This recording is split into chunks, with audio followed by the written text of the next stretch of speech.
Cek. Halo sobat Mime, kita gas lagi dah. Lah profilnya Lu Xiaogi. Yuk langsung aja kita gaskan. Mereview sedikit dari part sebelumnya. Saat ini Dongli dia pun mendapatkan hadiah dari Lu Xiaogi yang merupakan sebuah teknik yang dapat dikembangkan sampai ke tingkatan 9, yang tentunya hal itu juga membuat Dongli dia sungguh sangat senang karena teknik ini mungkin saja dapat membantu salah satu masternya, yaitu Pak Tua Ji Cangkong, menembus batasannya, yang tentunya hal itu membuat Dongli dia pun sungguh sangat senang. Namun melihat Dongli yang sangat senang membuat Lu Xiaogi dia juga sungguh senang melihat adiknya yang senang-senang seperti ini. Tapi untuk Dongli, setelah dia mendapatkan hadiahnya, dia meminta kepada Lu Xiaogi untuk kembali pulang. Udah malam, pulanglah, ucap dari Dongli yang membuat Lu Xiaogi dia pun setelah dikasih, dia meninggalkanku begitu saja, pikir dari Lu Xiaogi. Tapi di sini Lu Xiaogi dia pun mengatakan kepada Dongli kalau dia masih memiliki hadiah yang bagus untuk Dongli, yang membuat Dongli dia sungguh sangat antusias. Hadiah lagi? Masih ada yang bagus kah? Cepat keluarkan kak, ucap dari Dongli, yang membuat Lu Xiaogi ini rasanya nyesek nggak sih? Dia antusias hanya dengan hadiah, ucap dari Lu Xiaogi. Tapi ya sudahlah, karena memang Dongli adalah adiknya sendiri, membuat Lu Xiaogi dia pun memberikan hadiah keduanya, yaitu Sword Spirit miliknya. Dan ini adalah sebuah Sword Spirit yang sangat luar biasa dan cocok untuk Dongli. Dan sekarang coba lihat hadiah untuk dirimu, ucap dari Lu Xiaogi, yang membuat Dongli hadiah? Apa ini? Ini cuma gumpalan angin, ucap dari Dongli yang nggak bisa melihat Sword Spirit itu, yang membuat Dongli dia juga mengatakan, kakak sedang mencoba untuk dapat memberikan trik receh kepadaku kah? Ucap dari Dongli, yang membuat Lu Xiaogi dia pun nggak menyangka kalau ternyata Dongli nggak bisa melihat sosok yang ada bersama dengan dirinya. Ada sesuatu di tanganmu kah kak? Beneran ada kah? Ini terlihat seperti gumpalan angin doang loh, ucap dari Dongli yang nggak bisa melihat. Dan itu membuat Lu Xiaogi dia pun berpikir kalau sepertinya yang hanya bisa melihat Soul Spirit ini hanyalah dirinya sendiri. Dan itu membuat Lu Xiaogi dia pun berpikir kalau sepertinya dia ini sungguh sangat istimewa, karena di dunia ini sepertinya hanya akulah yang dapat melihat Soul Spirit ini sebelum dia terpasang, ucap dari Lu Xiaogi di dalam hati. Tapi melihat Lu Xiaogi yang senyum-senyum sendiri membuat Dongli dia pun berpikir kalau kakaknya ini gila kah? Pikir dari Dongli. Tapi ya sudahlah, untuk Lu Xiaogi dia pun mengatakan kepada Dongli untuk segera mengeluarkan Changsheng yang dimiliki oleh Dongli, alias pedang. Changsheng itu nama pedang yang dimiliki oleh Dongli. Dan dengan begitu maka kau dapat melihat apa yang ada di dalam sana, ucap dari Lu Xiaogi, yang membuat Dongli dia pun enggan untuk dapat memberikannya kepada Lu Xiaogi, karena ini adalah satu-satunya pedang yang dia miliki dan dia nggak mau jika pedangnya nanti dirusak oleh Lu Xiaogi, yang membuat Lu Xiaogi dia pun mengatakan, udah serahkan dulu kepada diriku dan aku akan menunjukkannya kepada dirimu, ucap dari Lu Xiaogi.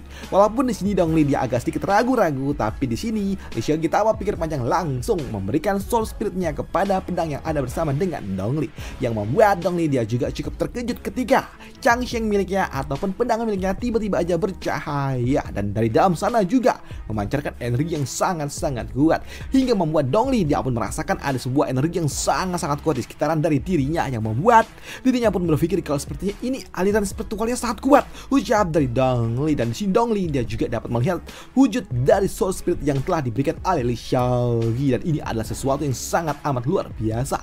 Dan untuk Soul Spiritnya dia juga meminta kepada Dongli untuk dapat memberikan nama untuknya, dan aku adalah Soul Spirit milikmu dan sekarang berikan nama untuk diriku, ucap dari Soul Spirit itu, yang membuat Dongli dia sungguh sangat antusias dengan Soul Spirit miliknya. Ini auranya sangat luar biasa, ucap dari Dongli, dan dia pun berpikir apakah ini adalah Soul Spirit tingkat bumi, ucap dari Dongli. Tapi di sini untuk Soul Spirit dia pun mengatakan kalau dia akan hidup bersama dengan Dongli, jadi dia meminta kepada Dongli untuk dapat memberikannya sebuah nama. Dan untuk Lu Xiaogi yang melihatnya, dia pun menyadari kalau ini adalah sebuah Soul Spirit yang sangat cocok untuk Dongli, sama-sama atribut angin. Apalagi saat ini Soul Spirit yang telah dia berikan adalah Soul Spirit tingkat S, yang artinya ini sangat luar biasa. Dan untuk saja saat ini Dongli dia telah memasang susunan formasi pelindung, jika tidak aku takut tempat ini benar-benar akan bergejolak, ucap dari Lu Xiaogi. Dan untuk Dongli dia pun memberikan nama Soul Spiritnya sebagai Changsheng, sesuai dengan nama pedang miliknya. Dan di sini untuk Soul Spiritnya dia pun senang ketika dia mendapatkan nama Changsheng, nama dari pedang yang ada bersama dengan Dongli. Dan setelah penggabungan Soul Spirit dan juga pedangnya, membuat Dongli dia pun sungguh sangat senang dengan hadiah yang diberikan oleh Lu Xiaogi. Dan itu membuat Dongli dia juga bertanya kepada Lu Xiaogi, Soul Spirit tingkat bumi kah yang diberikan oleh Lu Xiaogi? Dan untuk Li Xiaogi dia pun mengatakan, tingkat bumi, hey, ayolah, tebak. Masa tebakanmu biasa saja? Ucap dari Li Xiaogi, di mana Li Xiaogi mengatakan kalau sejatinya ini bukanlah tingkatan bumi tapi tingkatan surga. Ucap dari Li Xiaogi yang tentunya mengejutkan bagi Dongli.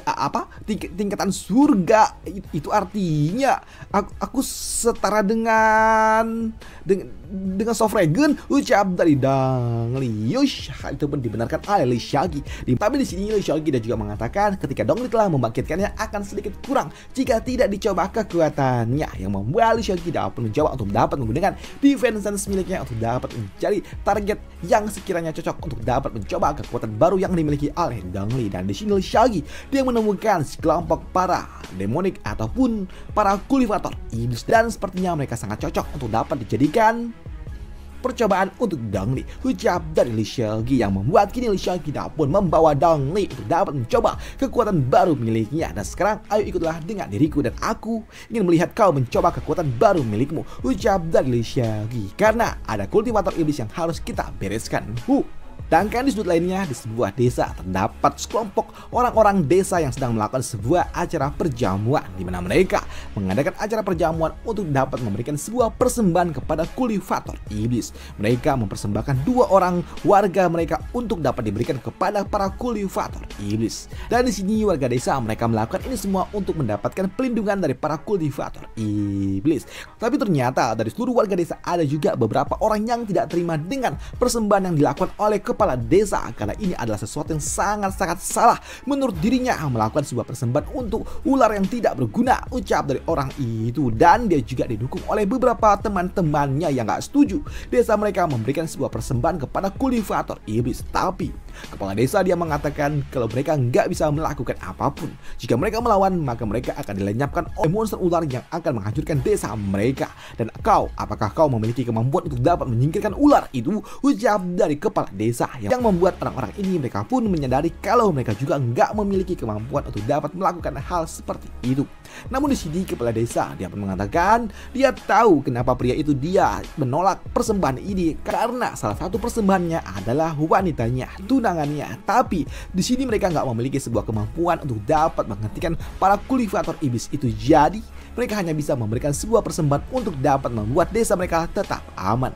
Jadi di sini kepala desa dia meminta kepada mereka jika mereka tidak bisa melawan, maka ikuti saja persembahan yang memang akan mereka lakukan.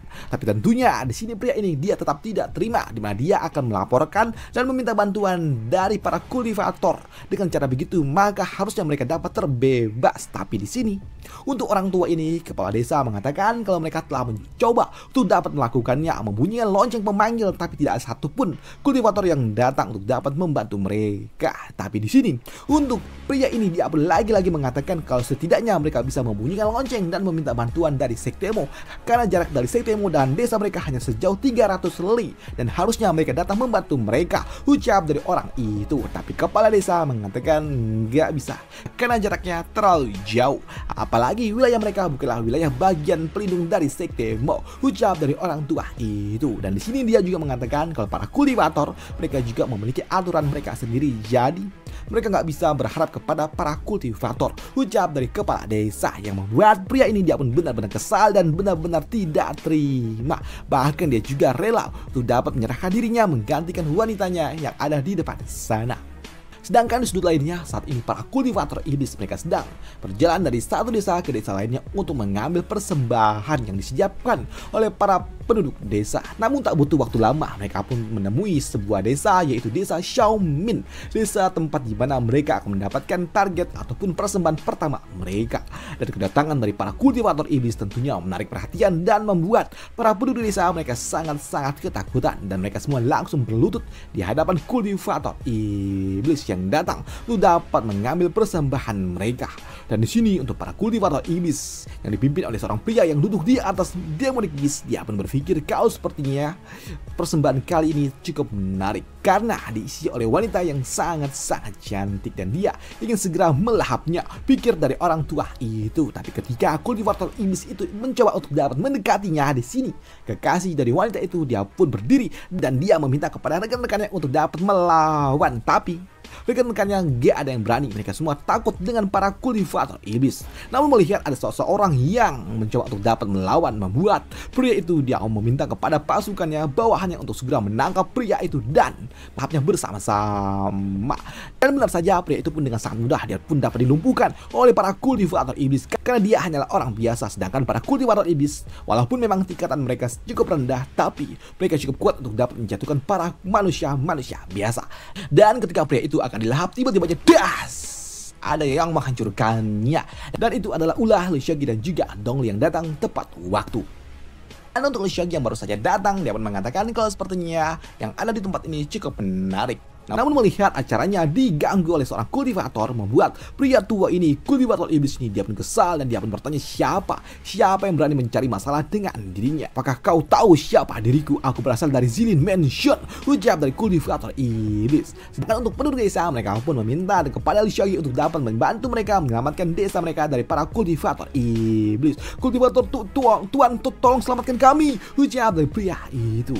Namun mendengar pria itu mencoba untuk dapat meminta tolong dari seorang kultivator, membuat di sini iblis ini dia meminta kepada bawahannya untuk segera menghancurkan pria itu. Dan benar, ketika bawahannya akan menghancurkan pria itu, tiba-tiba aja das, kultivator iblis itu pun dilenyapkan oleh Dongli yang tidak membiarkan orang-orang jahat itu menyakiti penduduk desa. Di mana Dongli dia juga mengatakan, kupikir kalian berasal dari sekte Purple Moon, ternyata kalian hanya berasal dari kelompok kecil yang tidak berguna, ucap dari Dongli. Dan ingatlah baik-baik, kakakku adalah Liu Xiaoqi dan dia adalah sosok yang terkenal di dunia Tianshuan ini, ucap dari Dongli yang membuat Liu Xiaoqi dia pun senang ketika dia dipuji oleh adiknya. Nah gitu dong, aku menyukainya ketika kau mengatakan seperti itu Dongli, ucap dari Liu Xiaoqi. Tapi di sini untuk pun sadar betul kau sepertinya sosok yang ada di depannya sangat-sangat kuat, dan dia juga berpikir kau sepertinya dia nggak perlu mencari masalah dengan orang-orang kuat seperti ini. Dan di sini dia mencoba untuk dapat menakuti Liu Xiaoqi, di mana dia mengatakan aku tidak akan menuntut kalian atas kejahatan yang telah kalian lakukan, menyingkirkan murid-muridku, dan sekarang turun dan berlututlah, dengan begitu maka masalah ini akan selesai, ucap dari iblis itu yang justru malah menantang, yang membuat Liu Xiaoqi berlutut. Sudah lama sekali tidak ada seorang pun yang berani berkata seperti itu kepada diriku, ucap dari Liu Xiaoqi yang membuat Dongli ketika kakaknya direndahkan membuatnya sangat-sangat benar-benar tidak terima. Dan dengan satu gerakan saja di sini Dongli cukup dapat membuat kultivator iblis itu benar-benar hancur. Mereka semua dihancurkan oleh Dongli hanya dengan satu gerakan, yang membuat Liu Xiaoqi yang melihatnya dia pun menyadari betapa kuatnya Dongli untuk saat ini. Dongli dia luar biasa. Bahkan dengan atributnya saja dia dapat menjatuhkan kultivator rendahan itu, ucap dari Liu Xiaoqi. Dan untuk kultivator iblis lah dia dijatuhkan, dia melepaskan serangan jiwa kepada Dongli. Dengan begini dia harap dia dapat menjatuhkan Dongli karena dengan menggunakan kekuatan jiwa. Tapi untuk Dongli dia juga menyadari kalau ternyata ada sebuah serangan dadakan yang datang ke arah dirinya dengan menggunakan serangan jiwa. Tapi ketika serangan jiwa itu datang mendekati Dongli, di sini Chang Feng miliknya ataupun pedang miliknya pun bercahaya, dan dalam satu gerakan saja das, jiwa itu pun lenyap dilahap oleh pedang miliknya, yang membuat Dongli dia juga kagum dengan pedang yang dia miliki. Kakak ini bekerja otomatis, ucap dari Dongli yang membuat Liu Xiaoqi ternyata sosmed tingkat S itu memang luar biasa, ucap dari Liu Xiaoqi. Dan untuk para penduduk desa, tentunya mereka semua mengucapkan terima kasihnya kepada Liu Xiaoqi dan juga Dongli yang telah menyelamatkan desa mereka dari para kultivator iblis. Namun untuk Dongli tentunya dia senang ketika dia telah membantu orang-orang yang telah dizolimi oleh para kultivator iblis. Tapi sekarang karena memang semua udah selesai, di sini Dongli dia meminta kepada Liu Xiaoqi untuk segera kembali pulang. Tapi Liu Xiaoqi mengatakan tidak, jangan pulang dulu. Dan itu membuat Dongli dia pun bertanya kenapa. Ya, karena masalah belum selesai. Di sini Liu Xiaoqi dia mengatakan kalau kita sudah terlibat dengan para iblis, jadi jangan setengah-setengah, selesaikan sampai tuntas, ucap dari Liu Xiaoqi. Kalau Liu Xiaoqi pergi begitu saja, tentunya itu akan membuat nama baik dari Liu Xiaoqi benar-benar akan hancur. Dan sekarang, ayo kita pergi menuju tempat di mana kultivator iblis itu tinggal, ucap dari Liu Xiaoqi yang membuat Dongli, kakak, ini tempat mereka kan luas nih kakak, susah nyarinya, ucap dari Dongli. Tapi di sini untuk Liu Xiaoqi mengatakan untuk tidak perlu khawatir karena akan ada seseorang yang menunjukkan jalan kepada mereka, ucap dari Liu Xiaoqi. Dan Itu benar karena memang saat ini terdapat sosok jiwa yang mencoba untuk dapat kabur setelah tubuh fisiknya dihancurkan oleh Liu Xiaoqi. Dan dia kabur kembali ke markasnya, tempat di mana kultivator iblis ini tinggal bersama dengan kelompoknya. Dan dia datang dan langsung melaporkan kepada patriark dari Zilin Mansion ataupun kelompok iblis itu. Dan benar saja ketika laporan itu datang membuat patriarknya sangat kaget ketika mendengar bawahannya dapat dilenyapkan begitu saja. Namun di sini mereka juga menyadari kalau sepertinya yang dihadapi oleh rekannya itu bukanlah orang biasa, bukanlah kultivator biasa, hingga membuat di sini para pemimpin dari mansion ini mereka pun berpikir kalau sepertinya mereka nggak perlu menuntut balas dendam karena yang mereka lawan bukanlah kaleng-kaleng. Jadi membuat patriark dia pun mengatakan kalau mereka nggak bisa melawan untuk saat ini. Jadi karena mereka juga saat ini sedang marah, mereka hanya perlu melampiaskan amarahnya dengan cara melahap desa-desa yang ada di sekitaran dari tempat ini. Ujar dari pimpinan tempat ini. Tapi mereka juga nggak menyadari kalau ternyata saat ini Liu Xiaoqi dan juga Dong Li telah ada tepat di hadapan dari mereka semua, tepat di atas dari markas mereka. Dan dengan menggunakan atribut langit dan juga bumi, di sini Liu Xiaoqi akan melenyapkan mereka semua. Nah itu aja untuk part kali ini, dan sampai jumpa di part lanjutannya untuk Liu Xiaoqi. Dan ini sudah mentok sama Raunya cuy. Ini gue bikin langsung 3 chapter cuy. Kalau nggak salah gue 3 atau 4 chapter. Pokoknya ini udah mentok sama Raunya untuk Liu Xiaoqi. Dan sampai jumpa di part lanjutannya untuk Liu Xiaoqi. Mungkin seminggu sekali untuk Liu Xiaoqi, biar nggak terlalu pendek juga. Nah itu aja, dan sampai jumpa di part lanjutannya. Bye, thank you.